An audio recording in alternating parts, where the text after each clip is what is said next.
அவருக்கு அருகில் இருப்பதற்காவது எனக்கு கொடுத்து வைத்திருக்கிறதா? நான் இருக்கிறேன் பார் அசோகவன சிறையில் இருந்து விட்டேன், நீ போய் சொல். ஆஞ்சநேயா, நீ போய் சொல், இன்னும் 1 மாத காலம் மட்டும்தான் சீதை இந்த சிறையில் இருப்பாள். இந்த 1 மாத காலத்திற்குள் என்னை மீட்பதற்கு அந்த ராமச்சந்திர மூர்த்தி இங்கு வந்து சேரவில்லை என்றால், ஆஞ்சநேயா நீ போய் ராமரிடத்தில் சொல்லிவிடு, அதற்கு மேல் சீதை உயிரோடு இருக்க மாட்டாள், அசோகவனத்தில் அவள் மாண்டு போய் விடுவாள், இனிமேல் அசோகவனத்திற்கு ராமர் வர வேண்டியதில்லை, நேராக கங்கைக்கு போக சொல். கங்கை ஆற்றுல போய், ராமருடைய கை ஏற்கனவே செவந்த கை, அந்த கைகளால் கங்கை ஆற்று தண்ணீரை அள்ளி, நான் அவருக்கு மனைவியாக இருந்ததனால் உண்டான கடமைகளை எனக்கு நிறைவேற்ற வேண்டும் பார், நான் மாண்டு போன பிறகு அந்த கடமையை கங்கை ஆற்றங்கரையில் போய் செய்ய சொல், அதற்கு மேல் நான் உயிரோடு இருக்க மாட்டேன், இன்னும் 1 மாத காலம்தான், திங்கள் 1 என் செய்தவம் தீர்தலால் இங்கு வந்திலனேயனின் யானர் நீர் கங்கை ஆற்றங்கரை அடியேற்கு செங்கையால் கடன் செய்க என்று செப்புவாய் என்றாள். கங்கையில போய் எனக்கு வேண்டிய கடமையை செய்யும்படியா சொல். சீதை சொல்லுகிறாள். ஆஞ்சநேயன் சொன்னான், அம்மா அப்படி சொல்லாதீர்கள் என்கிறான். ஆனால் தாங்க முடியவில்லை அவளால். 10 மாதமாக நான் சிறை கிடக்கிறேன், ராமச்சந்திர மூர்த்தி அசோக வனத்திற்காக வரப்போகிறார், ஒருவேளை அரக்கர்களை வதம் பண்ணி முடிக்கிற வேலையை செய்த பிறகு கூட இந்த இலங்கையை நோக்கி என்னை மீட்க வருவாரோ, இல்லை தனக்காக தவம் செய்து கொண்டிருக்கிற பரதனை தேடி நந்தியம்பதிக்குத்தான் போவாரோ? சீதை மன துன்பத்தை எல்லாம் வெளியிட்ட இடம் தன்னை நோக்கி உலகம் தளர்தற்கும் அன்னை நோய்க்கும் பரதனங்கு ஆற்றுரும் இன்னல் நோய்க்கும் அங்கு ஏகுவதன்றியே என்னை நோக்கி எங்கனம் எய்துமோ என்றாள். என்ன தேடியா வரப்போகிறார் என்றாள். ஆரம் தாழ்திரு மார்பர்க்கு அமைந்ததோர் தாரானலனாயினும் தயாவென்னும் இறந்தான் அகத்து இல்லை என்றாலும் வீரங்காத்தலை வேண்டென்று வேண்டுவாய் என்றாள். ஆஞ்சநேயா, ஒருவேளை நான் அவருக்கு ஏற்ற மனைவி இல்லை என்று முடிவு செய்து விட்டாரோ என்னவோ, அப்படி என்றாலும் மாற்றான் ஒருவன் மனைவியை தூக்கி கொண்டு வந்து சிறை வைத்திருக்கிறானே, மீட்கவில்லை என்றால் ராமபிரானின் வீரம் பழுதாய் போகுமே, அதற்காவது என்னை மீட்க சொல் என்றாள். அதற்காவது என்னை மீட்க சொல் என்றாள். வீரங்காத்தலை வேண்டென்று வேண்டுவாய் என்றாள். என்னை கானகத்திலே பர்ணசாலையின் வாசலில் ஊன்றிய வில்லோடு காவல் காப்பது மட்டும்தான் இளைய பெருமாளுக்கு கடமையா? என்னை தூக்கி கொண்டு வந்து அசோகவன சிறையில் வைத்த பிறகும் இங்கிருந்து என்னை மீட்க வேண்டிய கடமையும் அந்த இளைய பெருமாளுக்கு இருக்கிறதே, அதை போய் நீ நினைவுபடுத்துவாய் என்றாள். கடனிடை கோத்த வெஞ்சிரை வீடென்று கூறுவாய் என்றாள். நீ போய் சொல், இந்த சிறையிலிருந்தும் என்னை மீட்க வேண்டிய கடமை இளைய பெருமாளுக்கு இருக்கிறது என்று அந்த லக்ஷ்மணன் காதில் ஒரு செய்தியை போய் சொல் என்றாள். ஆஞ்சநேயர் அழுத கோலத்தில் நிற்கிறார். சீதை சொன்னாள், நீ திரும்பி போவதாக இருந்தால் நாட்டில் போய் என் 3 மாமியாரையும் பார்க்கிற வாய்ப்பு உனக்கு கிடைத்தால் அவர்களிடத்தில் போய் சொல், சீதை உயிர்விடப் போகிறாள், அதற்கு முன்னால் உங்கள் 3வரையும் கடைசியாக வணங்கி தொழுதாள் என்று என் வணக்கத்தை என் மாமியரிடத்தில் போய் சொல். சிறக்கும் மாமியர் 3வர்க்கும் சீதையாள் இறக்கின்றாள் தொழுதாள் என்னும் இன்ன சொல், அறத்தின் நாயகன் பால் அருளின்மையால் மறக்குமாயினும் நீ மறவேலையா என்றாள். ஆஞ்சநேயா, மறக்காம போய் சொல்வாயா, என் மாமிமாரை நான் வணங்கினேன் என்று போய் சொல் என்றாள். அம்மா, இது போதும் என்னால் தாழ முடியவில்லை என்கிறான் அனுமன். அப்பொழுது சீதை சொன்னாள், ஆஞ்சநேயா இன்னும் சொல்லுகிறேன் கேள், எதை மறந்தாலும் இதை மறக்காதே, ராமரிடத்துல போய் நான் ஒரு வரம் கேட்டதா சொல்லுன்னா, நான் ஒரு வரம் கேட்டேன் ராமர்கிட்ட சொல்லுன்னா, என்னம்மா சொல்ல போகிறீர்கள் என்கிறான் அனுமன். சீதை சொன்னாள், இந்த பிறவியில் ராமரோடு பிரியாமல் இணைந்திருக்கலாம் என்று நான் நினைத்தேன், அது நடக்காமல் போய்விட்டது, அவர் ஆரண்யத்திலும் நான் அசோகவனத்திலுமாக இருக்கிறோம். ஆஞ்சநேயா, இன்னொரு பிறவி என்று ஒன்று இருந்தால் அந்த பிறவியில் நானே ஸ்ரீ ராமச்சந்திரமூர்த்தியின் மனைவியாக வந்து அந்த பிறவி முழுவதிலேயும் அவரை பிரியாமல் இருக்கும்படியான ஒரு வரத்தை நான் யாசித்தேன் என்று போய் சொல்வாயா என்றாள் சீதை. ஏண்டு நான் இருந்து இன்னுயிர் மாயினும் மீண்டும் பிறந்து வந்து அவன் மேனியை தீண்டலாவதோர் தீர்வினை தீர்வரம் வேண்டினாள் தொழுதாள் என்று விளம்புவாய் என்றான். ஆஞ்சநேயர், அம்மா நான் சொல்லி படைகளோடு வந்து இந்த ராவணனை வீழ்த்த வழி செய்வேன் என்கிறார். ஆஞ்சநேயா, நான் சொன்னதில் எதை மறந்தாலும் இதை மறந்து விடாதே. ஸ்ரீராமச்சந்திரமூர்த்தி என்னை திருமணம் செய்த காலத்தில் எனக்கு ஒரு வாக்குறுதி கொடுத்திருக்கிறார். அது என்ன தெரியுமா? இந்த இப்பிறவியில் என்னை தவிர எந்த பெண்ணையும் கனவினாலும் கருத மாட்டேன் என்று, கனவிலும் கருத மாட்டேன் என்று ஒரு வாக்குறுதி கொடுத்திருக்கிறாரே. சிந்தையாலும் தொடேன் என்று ஒரு வாக்குறுதி. அதை போய் அரண்யத்தில் இருக்கிற ராமச்சந்திரமூர்த்திக்கு சீதை நினைவுபடுத்தினாள் என்று சொல் என்றாள். வந்தனை கரம் பற்றிய இந்த வைகல்வாய், இந்த இப்பிறவிக்கு இருமாதரை சிந்தையாலும் தொடேன் என்ற செவ்வரம் தந்தவாறு திருச்செவி சாற்றுவாய் என்றாள். சித்தத்தாலையும் தொடமாட்டேன்னு எனக்கு ஒரு சத்திய வாக்கு கொடுத்திருக்காருப்பா, அதை போய் ஞாபகம். நல்லதானே தியாக பிரம்மம் பாடினார். ஒக்க மாட ஒக்க பான ஒக்க பத்தினின்னு பாடுறார். ஒரே வில்லை உடையவன், ஒரே சொல்லை உடையவன், ஏக பத்தினியோடு வாழ்ந்தவன், போய் சொல் நினைவுபடுத்து என்றார். ஆனா எந்த நேரம் கல்யாணம் நடக்கும் போது நான் உன்னை தவிர யாரையும் கனவுலையும் கருத மாட்டேன்னு ராமபிரான் வாக்களித்ததாக கம்பனில் இடமில்லை. முன்னால நடந்ததை பின்னால கம்பன் சொல்லுகிறார். ஆனா துளசி ராமாயணத்துல அப்படியே எழுதிட்டாங்க. கல்யாணம் ஆன புதுசுல ராமரும் சீதையும் சயன அறையில் இருந்தார்களாம். ஸ்ரீ ராமச்சந்திரமூர்த்தியின் பாதத்தை சீதை பற்றி கொண்டிருந்தாள். பூமகள் இறைவனுடைய திருவடியை பற்றி கொண்டிருந்தாள். அந்த பாதம் பிடிச்சு விடும்போது சீதா தேவியின் முன் கையில் அணிந்திருந்த அபூர்வமான நவரத்தின கற்கள் பதிக்கப்பட்ட வளையல்கள், இந்த கை வளையோட இப்படி பாதம் பிடிச்சிட்டு இருந்தாலாம். இந்த பாதத்தை பிடிக்கும் போதே ராமர் பாதி கண்ணு மூடி பாதி கண்ணு திறந்து அரிதுயில்ல இருந்த மாதிரி இருந்தார். இந்த கை வளையல உள்ள இந்த கல்லெல்லாம் போய் ராமரோட பாதத்துல படுது. பாதம் பிடிக்கும் போது உடனே சீதை நினைச்சாலாம் பழைய கதை, ராமரோட கதை ஞாபகம் வந்துட்டு, காட்டுல விஸ்வாமித்திர முனிவன் கூட இவர் போகும்போது இவர் பாதம் ஒரு கருங்கல் மேல பட்டுச்சு. அந்த கல்லுக்கு உடனே சாப விமோசனமாகி ஒரு பெண்ணு வந்துட்டான்னு இவர் கதையை கேள்விப்பட்டிருக்குமே. இப்ப நம்ம கையில் இருக்கிறது அவ்வளவு நவரத்தின கல்லு, ஒரு கருங்கல் மேல இவர் கால் பட்டே ஒரு பெண்ணு வந்திருக்கு. இத்தனை நவரத்தின கற்கள் இவர் கால் மேல பட்டு ஒரு கல்லுக்கு ஒரு பெண்ணா வந்துட்டான்னா நம்ம கதை என்ன வருது அப்படின்னு சீதை மனசுல லேசா நினைச்சிட்டாலாம். உடனே பாதம் பிடித்தவள் எழுந்து போய் அந்த நவரத்தின வளையெல்லாம் கழட்டி வச்சுட்டு வந்தா. ராமர் கேட்டார், சீதா எங்க போயிட்டேன்னு. இல்ல, ஒரு கருங்கல்லே உங்க பாதம் அது மேல பட்டு சாப விமோசனம் கிடைச்சி பெண்ண ஆயிட்டுன்னாங்களே, இந்த நவரத்தின கல்லெல்லாம் உங்க காலில் பட்டு என்ன ஆகுமோ அதான் ஜாக்கிரதையா கழுத்தி வச்சு, துளசி ராமாயணம் கழுத்தி வச்சுட்டேன்னா. உடனே ராமர் சொன்னாரா, இந்த இப்பிறவிக்கு இருமாதிரை சிந்தையாலும் தொடேன், அந்த கவலை உனக்கு வேண்டியதே இல்லை. இந்த பிறவியில் இரு பெண்களை நான் கனவுல கூட கருதி பார்க்க மாட்டேன் என்று ராமச்சந்திரமூர்த்தி சீதா தேவிக்கு கொடுத்த வாக்கு. இப்ப இந்த வாக்க போய் ஞாபகப்படுத்துன்னு ஆஞ்சநேயர் இடத்துல சீதை சொல்லுகிறாள். அந்த ஆஞ்சநேயர் முன்னால்தான் பெருக்கினாள் கண்ணீரை.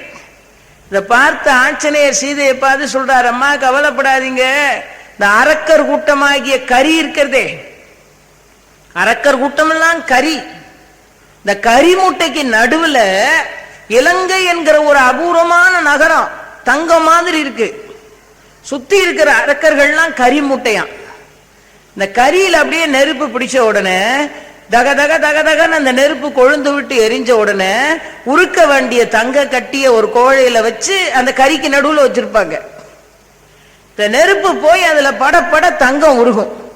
ஆனா இந்த நெருப்பு நல்ல ஜுவாலை விட்டு எரியணுமானால் அதுக்கு நல்ல காத்து கிடைக்கணும்ல, துருத்தியிலிருந்து காத்து வரணும். அப்ப அந்த நெருப்பு கரியில நல்லா நெருப்பு பிடிச்சு தக தக தக தகன்னு எரியும் போது நடுவுல இருக்கிற தங்கம் உருகுமா. இந்த கரி இருக்கே, அந்த கரி தான் இந்த இலங்கையில உள்ள அரக்கர்கள். நடுவுல இருக்கிற தங்கம் இருக்கே, அதுதான் இலங்கை. அந்த நெருப்பு பத்தி எரியுது பாத்தீங்களா, அந்த தங்கத்தை உருக்குகிற நெருப்பு அதுதான் உங்க கற்பு தழல். அது எரியறதுக்கு தேவையான காற்று இருக்கே, அதுதான் ராமன் கை அம்பு.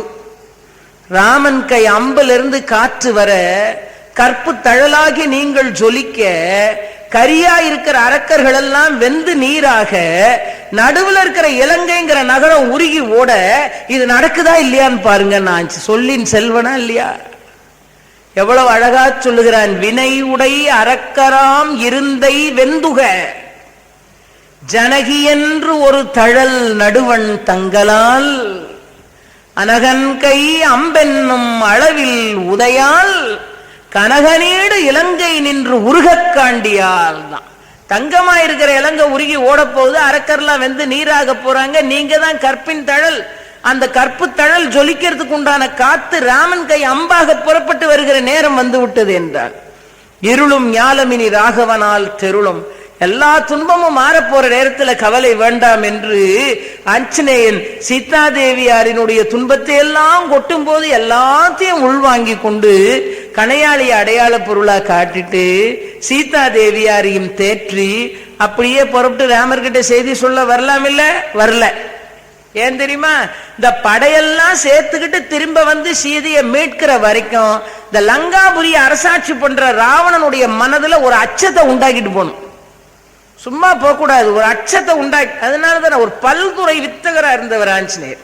தூது வர வேண்டும் என்றால் தூது வருகிறவனுக்கு எவ்வளவு திறமை இருக்க வேண்டும் என்பதற்கு ஆஞ்சநேயர் பெரிய எடுத்துக்காட்டு. நல்லதானே ராமாயணத்துல ஆஞ்சநேயர் தூது போன அழகை பார்த்துட்டு தானே கிருஷ்ணாவதாரமே பகவான் எடுத்தார். இவ்வளவு அழகா அந்த ஆஞ்சநேயர் தூது போயிருக்காரு. நாம தூது போறதுக்குன்னே ஒரு அவதாரம் எடுக்கணும்னு சொல்லித்தானே கிருஷ்ணாவதாரத்துல பாண்டவர்களுக்காக துரியோதனாதிர்கள்ட்ட பாதி ராஜ்யம் கேட்டு தூது போனதுக்கே இதான் காரணம். அவ்வளவு அழகான தூது இல்லையா? சகல விதமான நல்ல குணங்களும் நிரம்பிய, சகல நல்ல குணங்களின் கொள்கலமாக இருந்த, அறிவின் ஆற்றலும் சொல்லாற்றலும் செயலாற்றலும் ஒருங்கி அமைய பெற்றவனாக இருந்தவன் ஆஞ்சநேயன். அதனால்தான் அது சாதிக்க முடிஞ்சது. ஒரு மாச காலம் சீதை இங்கே வாழ வேண்டும் என்றால் இந்த நகரத்தை அரசாட்சி பண்ணக்கூடிய ராவணனுக்கு ஒரு அச்சத்தை உண்டாக்கிட்டு போகணும்னு நினைத்தார். அப்படி ஒரு பல்துறை வித்தகனாக இருந்தார். சில பேர் ஒரு துறையில சிறப்பா இருப்பாங்க, இன்னொரு துறையில பரிணமிக்க முடியாது. அவர் சார்ந்திருக்கிற துறையில வித்தகர்களா இருப்பாங்க. பெரிய வித்தகரா இருப்பார். சோறு கூட எப்படி வேகும்னு தெரியாது. கேட்டா அது மனைவி டிபார்ட்மெண்ட், நமக்கு அதை பத்தி ஒன்றும் தெரியாது. புளி மிளகாலாம் என்ன விலைன்னு வீட்டில தான் கேட்கணும், அதெல்லாம் எனக்கு தெரியாது. ஒரு கிலோ வத்தல் 500 ரூபான்னு சொன்னாலும் அப்படியா பரவாயில்லையே, நம்ம நாட்டில் ரொம்ப குறைய விலையா இருக்கே, எல்லாம் ரொம்ப சீப்பா இருக்கே அப்படின்னு சொல்ற ஆள்கள்லாம் இருக்காங்க. அப்ப அந்த ஒரு துறை பத்தி தான் தெரியும். மற்ற பல்துறை வித்தகர்களா எல்லாரும் இருக்க முடியாது. நம்ம பழந்தமிழர்களை தான் எழுதுனாங்க. பழைய காலத்துல ஒரு ராஜா இருந்தா அந்த ராஜா கிட்ட வந்து ஒரு 4 பேர் பரிசு வாங்கறதுக்காக தங்கள் ஆற்றலை காட்டி பரிசு காட்டுறதுக்காக வாங்க வந்தா அவன் சொல்லியிருக்கணும், என்னென்ன துறையில நான் சிறந்தவன் மன்னவா. வந்தவன் சொன்னா நாங்க அத்தனை பேரும் பல்துறை வித்தகர்கள், பரிசு கொடுத்து பாராட்டுங்கன்னா. ஒரு அறிவு சார்ந்த அமைச்சன் இருந்தா ராஜாவுக்கு. அந்த ராஜா அந்த அமைச்சன் சொன்னா எந்த துறையில சிறப்போ அதை சொல்லி கொடுத்த பரிசை வாங்கிட்டு போக வேண்டியதானே. பல்துறை வித்தகர்னு சொன்னா அரசர் அள்ளி கொடுப்பார் நினைச்சுதானே போய் சொல்றாங்க. இவங்க 4 பேரும் பல்துறை வித்தகர்களா இருந்தாங்கன்னா அரசே ஒரு போட்டி வைங்க, உங்களுக்கு இன்னைக்கு என்னைய பார்க்க முடியாது, 2 நாள் கழிச்சுதான் நீங்கள்லாம் வந்து என்ன பார்க்கணும். அது வரைக்கும் நீங்க போய் சமைக்கிறதுக்கு என்னென்ன பொருள் வேணுமோ அரண்மனையில எல்லாம் கொடுக்குறோம், சாப்பாடு கொடுக்க மாட்டோம். வாங்கிட்டு போய் நீங்களே சமைச்சு நீங்களே சாப்பிட்டுட்டு வாங்க. வெற்றிகரமா 2 நாள் நீங்களே சமைச்சு சாப்பிட்டு வந்த பிறகு பாக்கி பேசுவோம்னு ராஜா சொல்லிட்டாரா. இந்த வந்ததுல 4 பேர்ல ஒருத்தர் பெரிய சங்கீத வித்வானா, அவ்வளவு ராக ஆலாபனை பண்றவரு, பெரிய சங்கீத வித்வான். ஒருத்தர் வந்து நல்லா ஜோதிடம் பார்த்து சொல்லக்கூடிய ஒருத்தர், தர்க்க சாஸ்திரம் படிச்சவரு. இவ்வளவு பேரும் வந்திருக்காங்க. சங்கீத வித்வான் சாமான்களை எல்லாம் வாங்கிட்டு போய் சமைக்க போறேன்னு போனாரா. தண்ணி தளதளன்னு அடுப்புல கொதிக்குது, அரிசியும் கழிஞ்சு போட்டாச்சு. போட்ட உடனே இவர் போட்டுக்கிட்டு இருக்கிற தோடி ராக தாளத்துக்கு ஏத்த மாதிரி வரமாட்டேங்குது. தாளம் போட்டு போட்டு பார்த்தாரு, கொதிக்கிறதுக்கும் அந்த சத்தத்துக்கும் இவர் தாளத்துக்கும் பொருத்தமே இல்லை. பானையை தூக்கி போட்டு உடைச்சிட்டார். இதுல என்னத்த பொருத்தமா வரமாட்டேங்குது, நம்ம தாளத்துக்கு எதுக்கும் ஒன்றும் சரியில்லையே அப்படின்னு தூக்கி போட்டு உடைச்சிட்டாரு. ஒரு நல்ல ஜோதிஷம் தெரிஞ்சவர் அவர் வந்திருக்காரு. அவர் சமைச்சு சாப்பிடணும்ல, சமைச்சு சாப்பிட்றதுக்காக போட ஒரு கரிகாய் எடுத்து நறுக்க போனார் முதல்ல. உடனே ஒரு பள்ளி டக்கு டக்கு டக்கு டக்குன்னு சத்தம் போடுது. கெவிலி அடிக்கிறது அவ்வளவு சரியா தெரியலையே, அப்படி இந்த திசையில அடிச்சா அது வந்து நல்ல நிமித்தம் இல்லையே, அப்ப அந்த திசையில அடிக்கட்டும் சமைப்போன்னு உட்காந்து 2 நாளா இந்த திசையில அடிக்கவே இல்லை. எங்க சமைச்சு இவர் சாப்பிடுறது, அவருக்கு அதையும் சரியா போச்சு.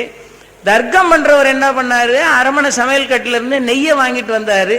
நெய் அப்படி கட்டியா இருக்கு, தொன்னையோட ஒட்டிக்கிட்டு இருந்துச்சு. இப்படி தலைகீழ கவுத்துறாரு, நெய் விழ மாட்டேங்குது, அவ்வளவு கட்டியா இருக்கு. ஓஹோ, இதான் சொல்லியிருக்காங்க, தொன்னைக்கு நெய் ஆதாரமா, நெய்க்கு தொன்னை ஆதாரமா அப்படின்னு அழகா சொல்லியிருக்காங்களே. இப்ப நெய் தொன்னையை பிடிச்சுக்கிட்டு இருக்கா, இல்ல தொன்னை நெய்யை பிடிச்சுக்கிட்டு இருக்கா? இப்படி கவுத்தி கவுத்தி கவுத்தி கவுத்தி பார்த்துக்கிட்டே வந்தார். கொஞ்ச நேரம் இப்படியே விளையாண்டுகிட்டே இருந்தாருல, நெய் கொஞ்சம் கொஞ்சமா உருகும்ல, வெளியே உள்ள வெப்பம் வந்து நெய் உருகுச்சு. தொன்னை ஆதாரமா நெய் ஆதாரமான்னு கவுத்தினார், நெய் பூரா கொட்டி போச்சு. எங்க 2 நாள்ல சமைச்சிட்டு இவங்கெல்லாம் வந்து சேர்றது? ஒன்னும் நடக்கல. கடைசியில் அமைச்சர் சொன்னார், சாப்பாட்டை கூட இவ்வளவு சாமான்களை கொடுத்து சமைச்சு சாப்பிட முடியாம இருக்கான், இவன் பல்துறை வித்தகனா, பரிசும் கொடுக்காதீங்க ஒன்னும் கொடுக்காதீங்க, போக சொல்லுங்க. ஒரு துறையில பரிணமிப்பார்கள், அடுத்த துறையை பத்தி ஒன்னும் தெரியாம இருக்கலாம். ஆஞ்சநேயரை பொறுத்த வரைக்கும் பாருங்கள், நவ வியாகரண பண்டிதன் என்று பெயர் பெற்றவர் ஆஞ்சநேயர். எவ்வளவு அதீதமான ஆற்றல். நேற்று கூட நான் சொன்னேன், சூரிய பகவானை குருவாக வைத்து ஆஞ்சநேயர் இவ்வளவு கல்வியும் கற்றார்.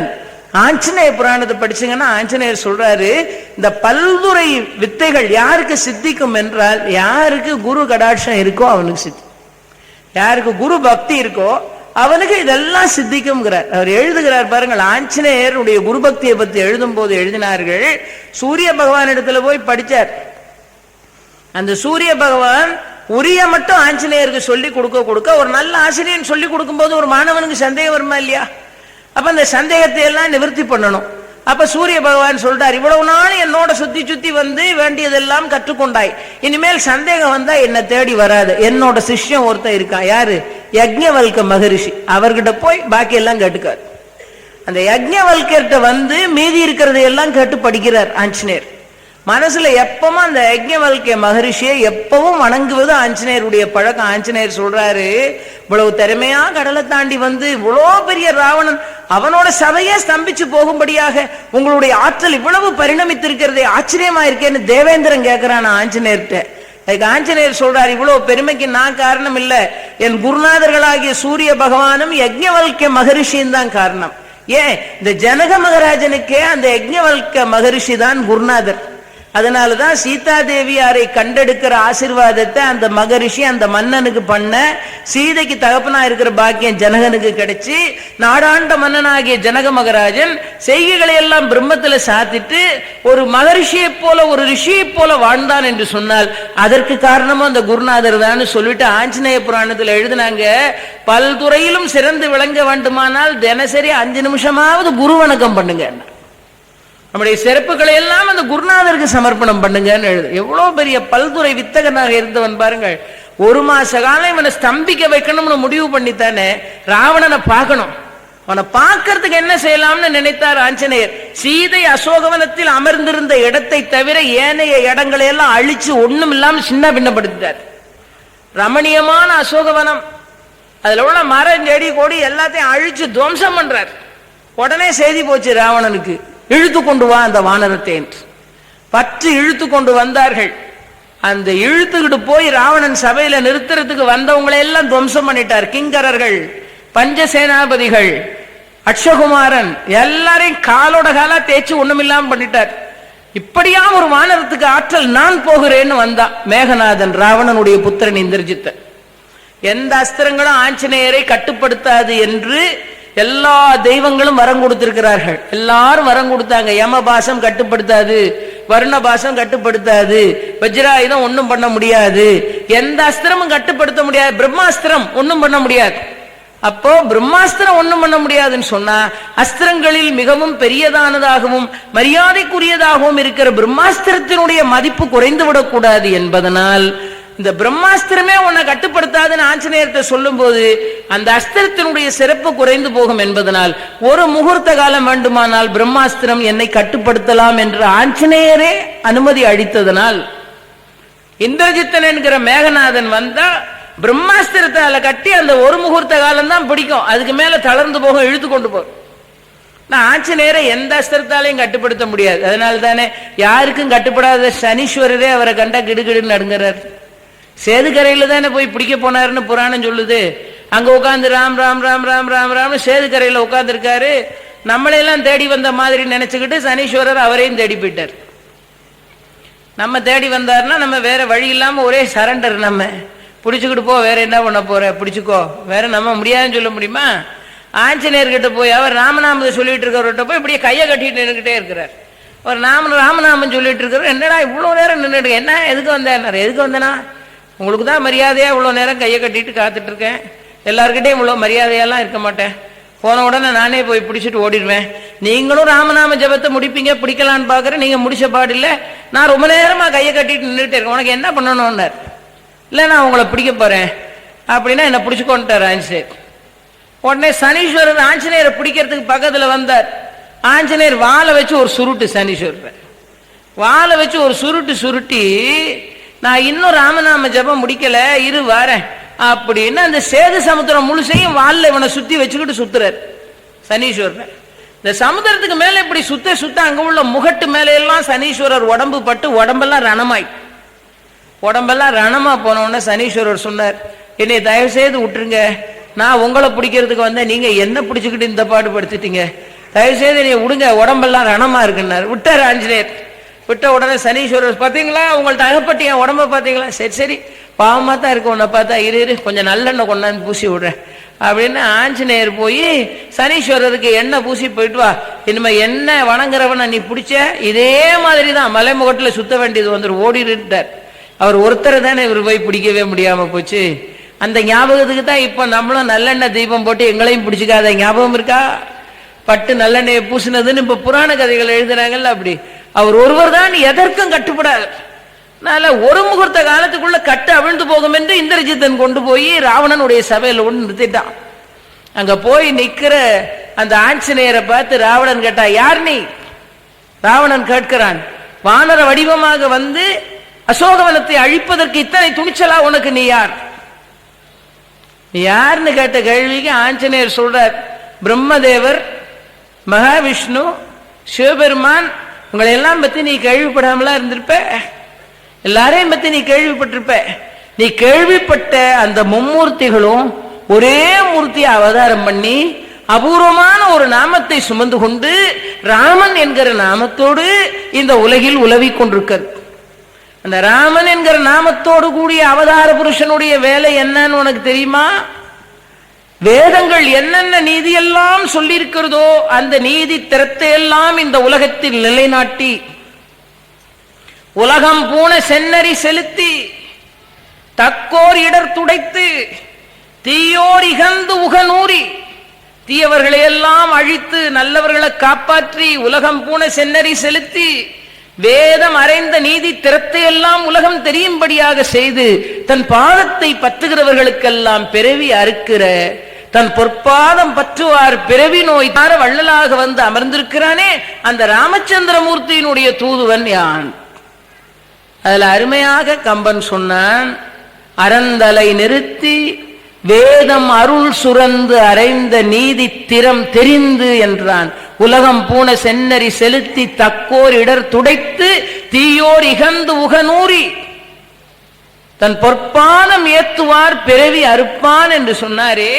இந்த தக்கோர் துயர் துடைத்து தீயோர் இகந்து உக நேரி உலகம் பூன சென்னறி செலுத்தி, இதை அப்படியே வடமொழியில டிரான்ஸ்லேட் பண்ணிட்டா, அப்படியே சான்ஸ்கிரிட்ல டிரான்ஸ்லேட் பண்ணிட்டா, நல்லவர்களை காப்பாற்றவும் தீயவர்களை அழிக்கவும் உலகம் பூன சென்னறி செலுத்தவும் தர்மத்தை பரிபாலனம் பண்ணவும் உலகில் ராமன் என்கிற பெயரோடு அவதரித்திருக்கிறான் என்கிற அருமையான இந்த தமிழ் பாட்டை அப்படி வெர்பேட்டம் டிரான்ஸ்லேட் பண்ண மாதிரி கீதையினுடைய முக்கியமான ஸ்லோகன்கள் யதா யதாகி தர்மஸ்ய கிளானிர்பவதி பாரத அபியுத்தானம் அதர்மஸ்ய ததாத்மானம் சிருஜாம்யகம் பரித்ராணாய சாதுனாம் விநாசாய சதுஷ்கிருதாம் தர்ம சம்ஸ்தாபனார்த்தாய சம்பவாமி யுகே யுகே. உலகம் பூன சென்னறி செலுத்தி தக்கோர் இடர் துடைத்து தீயோர் இகந்து உக நூறி, இப்படியே எதற்காக பகவானுடைய அவதாரம் என்கிற நோக்கத்தை, என்னுடைய அவதாரம் பூமியில் தர்மம் நஷ்டப்படுகிற போதெல்லாம் தர்மத்தை பரிபாலனம் பண்ணவும் துஷ்டர்களை அழிக்கவும் என் அவதாரம் சம்பவிக்கிறது என்று பகவான் சொன்னார். இது அப்படியே அனுமன் சொல்லுகிறார். அதற்காக ஆலமும் வெள்ளி பொறுப்பும் கரகமும் துறந்து வந்த மும்மூர்த்திகளும் ஒரே மூர்த்தியாக வந்து அவதாரம் செய்த வள்ளல் அந்த ஸ்ரீ ராமச்சந்திர மூர்த்தியினுடைய தூதுவன். இதை கேட்ட ராவணன் சொன்னான், தூதா வந்திய அங்கிருந்து நேரா இங்க வரதான் அசோகவன சோலையில போய் அத்தனையும் அழிப்பதா? ஏன் அழித்தாய்? ராவணன் கேட்டான். ஒரே வார்த்தை தான், சொல்லின் செல்வன் இல்லையா, நான் வந்தேன் போனேன் இருந்தேன் வச்சேன்னு ஒரு வார்த்தையும் இல்லை. ஏன் அழித்தாய்? ஆஞ்சநேயர் பதில், காட்டுவார் இன்மையால் கடிகாவினை வீட்டினேன். உன்னை முதல்ல எனக்கு காட்டியிருந்தாங்கன்னா சோலையை அழிக்க வேண்டியது வந்திருக்காது, உன்னை பார்க்கறதுக்காக சோலையை அழிச்சேன், அதானே என்னை பிடிச்சிட்டு வந்திருக்காங்கன்னார். உடனே ராவணன் சொன்னான், அங்கிருந்து வந்து சோலையை அழித்தது போதாது என்று இவ்வளவு துணிச்சலான பேச்சா, இந்த குரங்கை கொல்லுங்கள். சபையில எல்லாரும் இருக்கிறார்கள், இந்த குரங்கை கொல்லுங்கள்னா. உடனே விபீஷணன் எழுதிட்டான், ஒரு நாட்டிலிருந்து இன்னொரு நாட்டுக்கு தூதாக வந்தவனை கொல்லுவது அரச தர்மம் அல்ல. வேறு ஏதாவது குறைத்த தண்டனை வேண்டுமானால் கொடுக்கலாமே தவிர உயிரை கொல்லுகிற தீமையை செய்யக்கூடாது என்றான் விபீஷணன். அப்படியானால் வாலில் நைப்பந்தத்தை கட்டி நெருப்பு வைத்து கொளுத்துங்கள் என்றான் ராவணன். ஆஞ்சநேயர் வாளோட மகிமை அவனுக்கு தெரிஞ்சாதானே, அந்த வாலில் நெய்ப்பந்தத்தை கட்டி நெருப்பு வச்சு கொளுத்திட்டாங்க. இந்த நெருப்பு தக தக தக தக எரிகிறது. அங்க நெருப்பு எரிகிறது. அசோகவனத்தில் இருக்கிற தவம் செய்த தவமாம் தையல் சீதா பிராட்டி எரியே அவனை சுடேல். அங்கிருந்து ஒரு ஆணை வந்துட்டு எரியே அவனை சுடேல், நெருப்பே அக்னியே நீ அவனை எதுவும் செய்யக்கூடாதுன்னு சீதா பிராட்டி. மேல்தான் திருவள்ளுவர் எழுதினார், தெய்வந்தொழாள் கொழுநற்றொழுதழுவாள் பெய்யன பெய்யும் மழை. பஞ்சபூதங்களை அடக்கி ஆழக்கூடிய ஆற்றல் உடையவர்களாக பத்தினி பெண்கள் இருப்பார்கள். நாங்களே எரியே அவனை சுடேல். ஆஞ்சநேயர் வால்ல நெருப்பு எரியுது. அந்த வால் குளிர்ச்சியாக இருக்கிறதாம், எரிகிற நெருப்பு இலங்கை எரிச்சிச்சு. ஆஞ்சநேயர் வால்லையா நெருப்பு வைத்தான், இலங்கைக்கே நெருப்பு வச்சுட்டான். அந்த வால்ல எரிஞ்ச நெருப்பு அப்படி இலங்கை முழுவதையும், அதோட கோட்டை கொத்தள மாட மாளிகை எல்லாத்து மேலே ஓடுறார் ஆஞ்சநேயர். அந்த வால் நெருப்பு பட்ட இடமெல்லாம் பொசுங்கி சாய்கிறது. ஆனா வால்ல வெப்பம் இல்லை, குளிர்கிறது. இலங்கை முழுவதையும் சுட்டெரிக்க. அதனாலதானே எந்த கதை நாங்க போய் இலங்கையில சொல்றோம்னாலும் எல்லாரும் சரி சரிங்கிறாங்க. கந்த புராணம் சொல்லுங்க, பாரத கதை சொல்லுங்க, பாகவதம் சொல்லுங்க, திருவிளையாடல் புராணம் சொல்லுங்க, பெரிய புராணம் சொல்லுங்க, எல்லாம் சொல்லியாச்சு. எங்க ராமாயணம் சொல்லுவோம், அது எங்க ஊர்ல வேண்டாம். ஏன்னா அவங்க ஊர் கதை தானே இது, அது மட்டும் எங்க ஊர்ல வேண்டாம். ஏன்னா இல்லை இலங்கையை ரொம்ப குறைச்சி சொன்ன மாதிரியா இருக்கும். அங்கிருந்து ஒரு பொண்ணை தூக்கிட்டு வந்து இங்கே தானே சிறை வச்சிருக்கான், வேண்டாம் வேண்டாம் அந்த கதை கஷ்டமா இருக்கு கேட்க, அது மட்டும் சொல்ல விட மாட்டாங்க. ஏன்னா இலங்கை அழிஞ்ச கதை வருது இல்லை அதுல. அன்னைக்கு வாழை வச்சு எந்தெந்த கோட்டை கொத்தளத்துல எல்லாம் பிடிச்சாரோ அவர் வச்ச நெருப்பு தானே, அவர் வச்ச நெருப்பு இன்னைக்கு வரைக்கும் அதோட பிரச்சனை தீர்ந்த பாடு இல்லை. தொட்டகுறை விட்டகுறை தீர்ந்த பாடு இருக்கா? கிடையாது. இப்போ 4 வருஷத்துக்கு முன்னால ஆடிவேல் திருவிழாவுக்கு போயிட்டு ராத்திரி பேச்சு முடிஞ்சு 9:30 மணிக்கு தங்கி இருக்கிற இடத்துக்கு போனேன். காலையில் அந்த இடத்த விட்டு நேராக ஜிந்துப்பட்டி சுப்பிரமணிய சுவாமி கோயிலுக்கு போகிறேன். 97 போகிறேன். போகும்போது ராத்திரி வந்ததுக்கும் காலையில் போகிறதுக்கும் வித்தியாசமாக இருக்கே அப்படின்னு என் கூட வரவங்கள்ட்ட கேட்டுட்டு வரேன். அதுக்கு அவங்க எனக்கு பதில் சொல்கிறாங்க, அது அப்படி தான் இருக்கும், அது இங்கே அப்படி தான் இருக்கும்னாங்க. இல்லையே இந்த இடம் ஒரு மாதிரியாக இருக்கே என்னென்ன, ரொம்ப உடனே கண்டுபிடிக்க முடியலையே. அந்த அம்மா சொன்னாங்க, ஒன்றும் இல்லை, இந்த வீட்டு முன்னால் இருந்த போட்டிகோவையும் இங்கே உள்ள ஜன்னலையும் யாரோ இடிச்சு போட்டிருக்காங்க, வேற ஒன்றும் இல்லை. இப்போ சர்வசாதாரணமாக சொல்கிறாங்க, வீட்டில் உள்ள 5-6 ஜன்னலையும் அந்த வீட்டு போட்டிக்கோவையும் இடிச்சு தரையோடு தரையா போட்டு மாதிரி வித்தியாசமா இருக்கே அப்படின்னு. அது அப்படிதான் போடுவாங்க, அவங்க இடிச்சு போட்டு போயிடுவாங்க. அது யார் என்னென்னலாம் ஒன்றும் கேட்டுக்கிட முடியாது, அப்புறம் நாங்களே சும்மா கட்டிக்கிடுவோம். அதெல்லாம் இங்கே சர்வசாதாரணமாக நடக்குன்னாங்க. 97 இதுதான் கதை. நான் போன அன்னைக்கே என்கிட்ட சொல்லிட்டாங்க. நான் தொடர்ந்து ஒரு 10-15 வருஷமாக போய்கிட்டு இருக்கேன். 97 போகும்போது சொன்னாங்க, நீங்கள் ஒரு சூட்கேஸில் மட்டும் வேண்டிய ஒரு 4 நாளைக்கு வேண்டிய சாமான்களை தனியாக எடுத்து டிராயிங் ரூமில் வச்சுருங்க அப்படின்னாங்க. எதுக்கு என்ன, ஏதாவது பிரச்சனைனா தூக்கிட்டு ஹோட்டலுக்கு ஓடிடலாம், அதுக்கு தான் நாங்கள். இதுக்கு பேசாமல் நீ ஊருக்கே அனுப்பி வைங்கன்னு. ஒரு சூட்கேஸில் எல்லோரும் வச்சுருக்காங்க ரெடியாக, ஒரு 5-6 புடவை, ஒரு 4 நாளைக்கு வேண்டிய சாமான்களை வச்சு அது ரெடியாக உட்காந்துருக்கு. அது அவங்களுக்கு வாடிக்கையாக இருக்கு. நானும் அது மாதிரி எடுத்து வச்சுட்டு, பவானே ஒழுங்காக சொல்லிட்டு பெரிய சூட்கேஸோட வீட்டுக்கு போகிறதுக்கு வழி பண்ணு, இதை தூக்கிட்டு எங்கேயாவது ஹோட்டலுக்கு ஓடி போகிற வழியை வச்சிடாதுன்னு தெரிய இருக்கு தயாரா. எப்படி பாருங்கள், அன்னைக்கு ஆஞ்சநேயர் வச்ச நெருப்பு ராவணன் 7 நாட்கள் இருக்க இடமில்லாமல் மார்பில் பூசிய சந்தனம் கருக அந்தரத்தில் தொங்கிக் கொண்டிருந்தான் எழுதினாங்க. அந்தரத்துல தொங்கிட்டு இருந்தான் 7 நாள். இந்த 7 நாள் அந்தரத்துல தொங்கிட்டு மார்பில பூசின சந்தனம் கருகி போச்சான் வெப்பத்துல. அப்படி தொங்கிக் கொண்டுதான் 7 நாளில் தெய்வத்தச்சனை அழைத்து மீண்டும் இலங்கையை நிர்மாணம் பண்ணினான். ஆஞ்சநேயர் எல்லாத்தையும் தூசாக்கிட்டு நேரம் வந்தார் அசோகவனத்துக்கு. சீதா தேவியாரை பார்த்துட்டு, அம்மா கவலைப்படாம நீங்க இருங்க, பெரிய அச்சத்தை அவனுக்கு விளைவித்தாகிவிட்டது, இனிமேல் நான் படையோடு ராமரை அழைத்து கொண்டு வருவேன் என்று சொல்லி சீதா தேவி கிட்ட இருந்து ஒரு அடையாள பொருளை வாங்கணும் இல்ல, சூழாமணியை சீதா கிட்ட இருந்து வாங்கிட்டு, அதனால்தான் அந்த படலத்துக்கு சூழாமணி படலம். சூழாமணி என்பது தலையில பெண்கள் அணியக்கூடிய ஒரு ஆபரணம். இந்த சீதா தேவியார் தலையில் அணிகிற அந்த ஆபரணத்தை அவ கல்யாணம் பண்ணும்போது, ராமரை கல்யாணம் பண்ணும்போது தசரத சக்கரவர்த்தி சீதா தேவிக்கு பரிசா கொடுத்தது. அது அசோகவன வரையிலையும் பத்திரமா அவள் எல்லா குறைத்த அணிமணிகளை கொண்டு போகும்போது இதை மாமனார் கொடுத்தது. அவ்வளோ பத்திரமா கொடுத்தா மட்டும் போதாது, அவ்வளோ மரியாதையா பத்திரமா பாதுகாத்து உரிய மரியாதை கொடுக்கணும் இல்ல. சும்மா 10ஓட 11 வாங்கி கொடுத்தாரு, இவர் வாங்கி கொடுத்தது நான் என்ன போடுறதுன்னு தூக்கி போடுறது. இந்த சூழாமணி அசோகவனம் வரைக்கும் போயிருக்கு பாருங்க. அதை அடையாள பொருளாக ராமனிடத்தில் கொடு என்று சொல்லி சீதை ஆசீர்வாதம் பண்ணி, ஆஞ்சநேயர் ஆசீர்வாதம் பண்ணி இந்த அடையாள பொருளாக இதை கொடுக்கிறார். இத கையில வாங்கிக்கிட்டு ஆஞ்சநேயர் புறப்பட்டு வரார். ராமாயணத்துல ராமனிடத்தில் வந்து செய்தி சொல்லணும். ராமரிடத்தில் வந்து செய்தி சொல்லுவதற்காக ராமதூதன் பறந்து மீண்டும் கடலை தாண்டி வருகிறார். இதுக்கிடையில நம்ம பௌராணிகர்கள் உள்ள புகுந்துட்டாங்க. என்னன்னா, ஆஞ்சநேயன மாதிரி இவ்வளவு தன்னலம் இல்லாத பல்துறை வித்தகனா இருக்கிற அந்த ஆஞ்சநேய மூர்த்தியை பத்தி கூட நமக்கு பாடம் சொல்றதுக்காக ஒரு கற்பனை கதை எழுதிட்டாங்க. என்னன்னா, கடலை தாண்டி இந்த பக்கம் வந்து ராமரை பார்க்க போகணுமா. இந்த கடல் மேல பறந்து வரும்போது இந்த உப்பு காத்துலாம் வந்து அப்படியே உடம்புல அந்த உப்பு காத்து உடம்புல வந்து படுகர். அப்ப அந்த கடலை தாண்டி வந்த உடனே, இது பௌராணிகர்கள் எழுதின கதை, கடலை தாண்டி வந்த உடனே ஆஞ்சநேயர் நினைச்சாராம், நாம வந்து ராமரை போய் பார்க்கும்னால நம்முடைய தேகத்தை எல்லாம் சுத்தி பண்ணி கொண்டு நாம பரிசுத்தமாக ராமரை போய் பார்க்கணும்னு நினைச்சு இந்த குளிக்கிறதுக்காக ஒரு ஆத்துக்குள்ள இறங்கினாரா ஆஞ்சநேயர். உடனே அவருக்கு ஞாபகம் வந்துச்சா, என்னன்னா ஆத்துக்குள்ள இறங்கி குளிக்க போறோமே, சீதை இவ்வளவு பத்திரமா உயிர் போன்ற சூழாமணியை கொடுத்திருக்காளே, இதை வச்சுக்கிட்டு குளிச்சோம்னா ஆத்தோட போனா என்ன ஆகும் அப்படின்னு நினைச்சாரா. நினைக்கும் போதே கூடவே ஒரு நினைப்பு வந்துட்டு, என்னன்னா எத்தனாயிரம் வானர சைனியங்கள் இருக்கு, அத்தனை வானர சைனியங்களும் இவர் திரும்பி வருவார்னு காத்து இருக்கு.